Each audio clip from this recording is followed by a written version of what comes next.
Guys, ভিডিওটা দেখুন, মানুষকে এভাবে ছোট করতে নেই। দেখো কে কোথায় ছোট হয়ে যায় এবারে বুঝতে পারবে। দেখুন, মানুষকে ভালো করলে মানুষ তোমাকে ভালো করবে।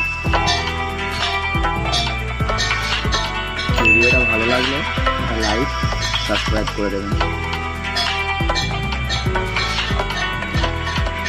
দেখুন মেয়েটাকে আবার ফিরিয়ে দিল, অথচ আবার একটা আইফোন গিফট করলো। আর ওই মেয়েটার হালটা দেখো এবার। বন্ধুরা দেখুন, কার কাছে ক্ষমা করে হাত ধরে চাইছে। দেখুন, অপমানিত করতে ঠিক হয়েছে। বন্ধুরা ভিডিওটা দেখুন, ভালো লাগলে একটা লাইক দিয়ে দেবেন।